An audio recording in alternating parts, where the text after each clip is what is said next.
Hey guys, for those of you who was on the vented Fury run and you're going to fit in the Prizm 5.1 board, I've just received the prototype first print of the chassis holder for it. Basically, because of the nature of the beast, it means the shaping of it, the way that it expands on the inside, that I couldn't design this to have a battery holder in it. So when you fit these, you'll need to use like a packing sponge to keep the battery in place, and it does a good job, because I know that from my prototype that I built over a year ago, and it's still working fine. There's no rattles or anything in it, and it hasn't moved. But obviously for the board, I'd rather have it in this. For the pair that I sent over to Darth Nancy, I did them in an old school tube wrap around them, and I used a little bit of hot glue either side to keep it in place, to stop it from moving. And as far as I know, they're still going okay, and they was fine when I tested them like that. But because of the budget that Nancy was on, I didn't budget into it a chassis for her, because she basically didn't want to spend the amount of money that would have been needed to do it. This is Danzimir's one with a 5.1, and just got this through from Shapeways, and basically the board will sit in diagonally because of the width restrictions inside there in the end part, and the fact that it's not straight because of the casting. But test fit for the board in the holder. This is a pain doing this one-handed. Let me swap hands. I'm not left-handed for starters. Right.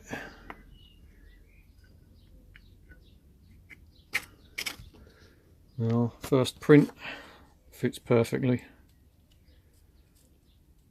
It won't fall through either, because it butts up to the end there. There's plenty of room for the wires from the switches at the front and the main leads and the battery to slide through. So no issues with anything like that. Right, so let's see about, just so you know, to fit this, because each one of these I've noticed has different amount of casting inside here around this edge. There's a different amount of casting on every single one of them. Let's hold this between my knees to do this bit, because it'll be easier. Right, and it's longer that way than what it is that way, so to fit it, it's a nice snug fit.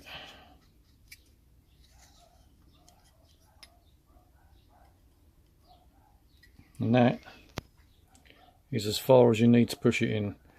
Basically, on the underside of it, where there's a screw that holds the pommel in to stop this, if there is enough jarring to make it want to move inside, you just put a little hole through, drill a little hole through on the inside of it in there, and then when you use the retention screw on the underside, that will screw through into the bottom of the chassis, and it will stop it from falling out. And obviously the cover tech or whatever on this side, then just need to drill a little hole through on that side as well, or just cut a slot into the side of it. And yeah, that's that part of it. And the other part that I've got is switch holder. And basically this one, because for the Prizm, there's a hole on that side and a hole on that side. And these, I was hoping these slots would actually make it flex a lot more than it does. So what I'm going to have to do is change the one on the website. If people want to purchase this, I'm going to have to put another groove in here and here, here and here, so there's 4 more grooves slotted into it, so that this can flex and bend when you're sliding in on the inside of this, and it goes this way round, and it's a nice fit. I'm hoping actually with this it's going to have enough flex, because there's a little bit of movement in there that I allowed for because of the casting, that I'll still be able to use it without much grief. So that's where we are with Danzimir.